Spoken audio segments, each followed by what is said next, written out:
गुजरात दौरे के दूसरे दिन पीएम मोदी आज सोमनाथ जाएंगे। वहां वो सुबह 10:15 बजे सोमनाथ अमृत महोत्सव में हिस्सा लेंगे। दरअसल सोमनाथ अमृत महोत्सव मंदिर के उद्घाटन के 75 साल पूरे होने के मौके पर मनाया जा रहा है। पीएम मंदिर में खास पूजा, कुंभाभिषेक और ध्वजारोहण में हिस्सा लेंगे। सुबह 11 बजे एयरफोर्स की सूर्यकिरण टीम फ्लाई पास्ट करेगी। इसके बाद पीएम बड़ोदरा जाएंगे, जहां वो सरदार धाम छात्रावास का उद्घाटन करेंगे। गुजरात दौरे पर पहुंचे पीएम मोदी ने बीती रात जामनगर में रोड शो किया। इस दौरान सड़क के दोनों ओर लोगों की भारी भीड़ थी। मोदी मोदी के नारों से पूरा इलाका गूंज रहा था। पीएम ने भी लोगों का अभिवादन स्वीकार किया।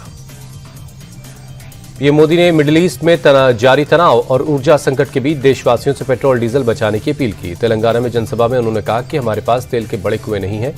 पीएम ने कोरोना काल की तरह वर्क फ्रॉम होम और ऑनलाइन मीटिंग्स फिर से शुरू करने का सुझाव दिया, ताकि देश युद्ध के आर्थिक प्रभावों से सुरक्षित रह पाए।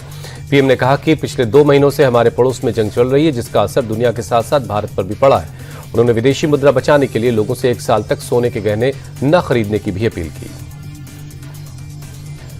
सीएम विजय की शपथ के बाद तमिलनाडु में 17वीं विधानसभा का पहला सत्र आज से शुरू होगा।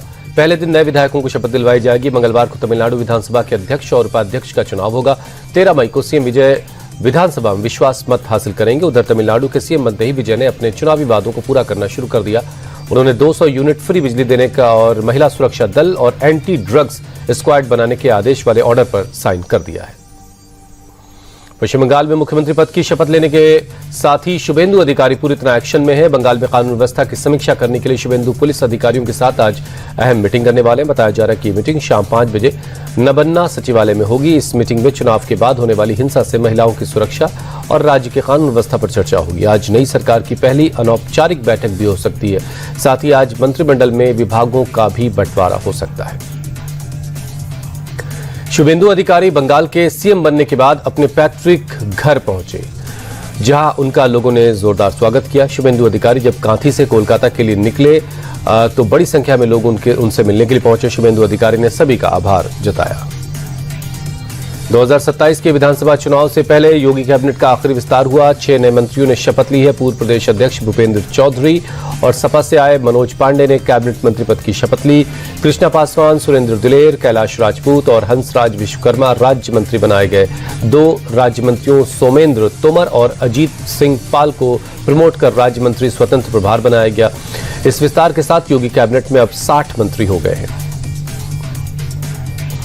योगी कैबिनेट के विस्तार पर अखिलेश यादव ने चुटकी ली। सपा प्रमुख ने इशारों में मुख्यमंत्री योगी आदित्यनाथ पर तंज कसा। अखिलेश ने कैबिनेट विस्तार को टाइम पास बताते हुए कहा कि समय बिताने के लिए कुछ काम करना है। वैसे भी मंत्रिमंडल विस्तार में तो इनका कोई काम है नहीं। उधर से पर्ची आएगी, यहाँ तो सिर्फ पढ़ी जाएगी। अखिलेश इतने पर नहीं रुके। आगे उन्होंने कहा कि बीजेपी राज में वैसे भी सीएम का मतलब बस कुरियर मैसेंजर ही रह गया है। गृहमंत्री अमित शाह की अध्यक्षता में हीट वेव और बाढ़ से निपटने की तैयारियों की समीक्षा हुई। अमित शाह ने अधिकारियों को राहत सामान का पर्याप्त स्टॉक रखने के लिए कहा। अमित शाह ने कहा कि बाढ़ और बारिश की वजह से किसी को कोई दिक्कत नहीं होनी चाहिए। भीषण गर्मी से निपटने के लिए अलग अलग जगहों पर कूलिंग सेंटर्स बनाए गए हैं। अमित शाह ने गर्मी के दौरान पानी की किल्लत पर भी अधिकारियों से अपडेट लिया।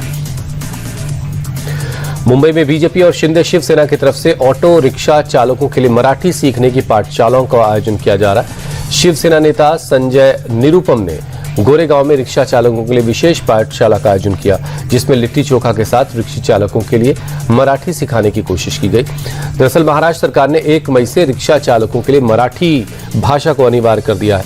हालांकि उन्हें सीखने के लिए अगस्त तक का वक्त दिया गया है। मध्य प्रदेश में जबलपुर बरगी बांध क्रूज हादसे की न्यायिक जांच के आदेश दे दिए गए हैं। मध्य प्रदेश हाईकोर्ट के रिटायर्ड जज संजय द्विवेदी की अध्यक्षता में राज्य सरकार ने 1 सदस्यीय जांच आयोग का गठन किया है, जो कि 3 महीने के अंदर अपनी जांच रिपोर्ट सरकार को सौंप देगा। 30 अप्रैल को हुए इस हादसे में 13 सैलानियों की मौत हुई थी। लखनऊ के हजरतगंज इलाके में एक रेस्टोरेंट में बीती रात आग लग गई। खबर मिलते ही दमकल की गाड़ियां मौके पर पहुंची और कड़ी मशक्कत के बाद आग पर काबू पाया गया। हादसे में किस तरह की जनहानि की खबर नहीं है। आग लगने की वजहों की जांच की जा रही है। उत्तर प्रदेश के झांसी में एक बुंदेली लोक गायिका का मर्डर हो गया। खेत के पास 45 साल की लवली मौर्य का जला हुआ शव मिला। चेहरा और शरीर काफी हद तक जल चुका था, इसीलिए शव की शिनाख्त करने में 10 घंटे लग गए। पुलिस ने तुरंत एक्शन लेते हुए मृतक के भतीजे को गिरफ्तार किया है। फिलहाल आरोपी से पूछताछ की जा रही। माना जा रहा है कि पारिवारिक विवाद की वजह से आरोपी ने वारदात को अंजाम दिया। हरियाणा के जींद में क्रिमिनल्स का सिर मुंडवाकर परेड निकाली गई। ये लोग शहर के कारोबारियों को धमकाकर हर महीने लाख रुपए वसूली करते थे। इस गैंग का डर दिखाकर जान से मारने की धमकी देते और पुलिस के एक्शन के बाद ये सभी आरोपी कारोबारियों से माफी मांगते दिखे। शहर के मुख्य चौराहों पर आरोपियों का जुलूस निकाला गया। पुलिस ने रंगदारी मांगने वाले 5 आरोपियों को गिरफ्तार किया। गैंग के सरगना को रिमांड में लेकर सख्ती से पूछताछ की जा रही है। यूपी के कुशीनगर में एक मदरसे में मेड इन पाकिस्तान लिखा हुआ पंखा मिलने से हड़कंप मच गया है। इस मामले का खुलासा तब हुआ जब मदरसे के मौलवी पंखे को बनवाने के लिए दुकान पर लेके गए। विष्णुपुरा थाना इलाके के मदरसा कादरिया में लगा हुआ पंखा इस वक्त सोशल मीडिया में वायरल हो रहा है। लोगों ने जांच की मांग की। हालांकि मौलवी ने सफाई में बताया कि उनके बेटे ने सऊदी अरब से ये पंखा भेजा था। भुवनेश्वर में रात के वक्त पुलिस की पेट्रोलिंग बढ़ा दी गई है। कई जगहों पर जवानों का कड़ा पहरा देखने को मिल रहा है। सड़कों पर पुलिस के जवान पूरी मुस्तैदी से डटे हुए हैं। इस दौरान आने जाने वाली गाड़ियों की चेकिंग की जा रही है। मुंबई के दादर इलाके में एक पेट्रोल पंप पर पेड़ गिरने से अफरा तफरी मच गई। गनीमत यह रही कि हादसे में किसी को कोई चोट नहीं आई। जानकारी मिलने के बाद दमकल की टीम ने मौके पर पहुंचकर पेड़ को रास्ते से हटा दिया। गुवाहाटी के कई इलाकों में बीती शाम जमकर बारिश हुई है, जिसकी वजह से जनजीवन बेहाल हुआ। कई इलाकों में जलभराव होने से लोगों को आने जाने में दिक्कत हुई। सड़कों पर गाड़ियों की रफ्तार पर ब्रेक लग गई है।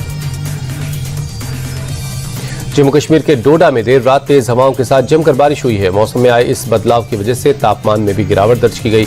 कई इलाकों में बारिश की वजह से सड़कों पर पानी भर गया। अमेरिकी राष्ट्रपति डोनाल्ड ट्रंप ने ईरान को लेकर फिर तीखी टिप्पणी की। ट्रंप ने ट्रुथ सोशल पर लिखा, मैंने ईरान के प्रतिनिधियों की प्रतिक्रिया पढ़ी है, मुझे ये पसंद नहीं आया, ये बिल्कुल अस्वीकार है। उससे पहले भी एक पोस्ट में ट्रंप ने आरोप लगाया कि ईरान पिछले 47 सालों से अमेरिका और दुनिया को टालमटोल की नीति के जरिए भ्रमित करता रहा है।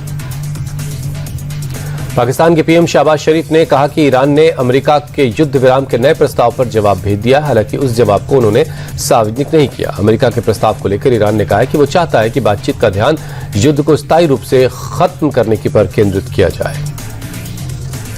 यूक्रेन के राष्ट्रपति जेलेंस्की ने रूस से चल रहे युद्ध को लेकर बयान जारी किया। जेलेंस्की ने कहा कि रूस की तरफ से कोई बड़ा मिसाइल या हवाई हमला नहीं हुआ है, लेकिन फ्रंट लाइन एरिया और पास की बस्तियों में लड़ाई जारी है। उन्होंने कहा कि 2 दिनों में 150 से ज्यादा हमले हुए हैं, 100 से ज्यादा गोलीबारी हुई और करीब 10,000 आत्मघाती ड्रोन हमले हुए। पाकिस्तान में आत्मघाती हमले में पुलिसकर्मियों की मौत के मामले में जिम्मेदारी पाकिस्तान तालिबान से अलग हुए एक गुट ने ली। खैबर पख्तूनख्वा प्रांत के बन्नू जिले में एक सुरक्षा चौकी पर आत्मघाती हमलावर ने विस्फोटकों से भरी गाड़ी में विस्फोट किया। इस हमले में 14 पुलिस वालों की जानें गईं। नीदरलैंड के पूर्वी शहर आइंडहोवन में हंता वायरस से प्रभावित क्रूज जहाज के यात्रियों को लाया गया है। उन्हें एक डच विमान से ले जाया गया। यात्री मास्क पहने और अपने सामान से भरे सफेद प्लास्टिक बैग लिए हुए रनवे पर उतरे। डच विदेश मंत्रालय के मुताबिक विमान में सवार 26 लोगों में 8 डच नागरिक हैं, जबकि बाकी Bharat, Germany, Argentina, Belgium, Greece, पुर्तगाल, यूक्रेन, ग्वाटेमाला, फिलीपींस और मोंटेनेग्रो के लोग हैं। भारतीय विदेश मंत्रालय के मुताबिक क्रूज पर सवार दोनों भारतीय नागरिक फिलहाल स्वस्थ हैं। दोनों को सुरक्षित नीदरलैंड ले जाया गया है। आईपीएल का 55वां मुकाबला आज पंजाब किंग्स और दिल्ली कैपिटल्स के बीच हिमाचल प्रदेश के धर्मशाला में होगा। मैच शाम 7:30 बजे शुरू होगा। दोनों टीमें इस मैच में हार के बाद उतर रही हैं, जहां पहले 7 मैचों में अजेय रहने वाली पंजाब को लगातार 3 मैचों में हार का सामना करना पड़ा। वहीं दिल्ली कैपिटल्स भी लगातार 2 मैचों में हार कर आ रही है। हेड टू हेड रिकॉर्ड की बात करें तो दोनों टीमों के बीच अब तक कुल 35 मुकाबले हुए, जिनमें पंजाब ने 18 और दिल्ली ने 17 मैच जीते हैं। आईपीएल के 54वें मुकाबले में रॉयल चैलेंजर्स बेंगलुरु ने मुंबई इंडियंस को 2 विकेट से हरा दिया। पहले बल्लेबाजी करने उतरी मुंबई ने 166 रन बनाए। जवाब में आरसीबी ने 8 विकेट खोकर 167 रन बनाकर मुकाबला जीत लिया। आरसीबी पॉइंट्स टेबल में टॉप पर है। वहीं मुंबई इंडियंस का सफर लगभग खत्म हो चुका है। आरसीबी की जीत के हीरो कुणाल पांड्या रहे, जिन्होंने 46 गेंदों में 73 रनों की पारी खेली। गेंदबाजी में भुवनेश्वर कुमार ने कमाल दिखाते हुए 4 विकेट लिए। आईपीएल के 53वें मुकाबले में चेन्नई सुपर किंग्स ने लखनऊ सुपर जायंट्स को 5 विकेट से हरा दिया।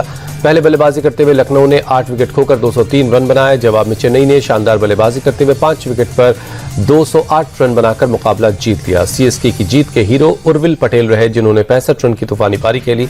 कप्तान ऋतुराज गायकवाड़ ने 42 रन बनाए, जबकि संजू सैमसन ने 28 रन की पारी खेली। लखनऊ के लिए जोस इंग्लिश ने 85 रन और शहबाज अहमद ने 43 रन जोड़े।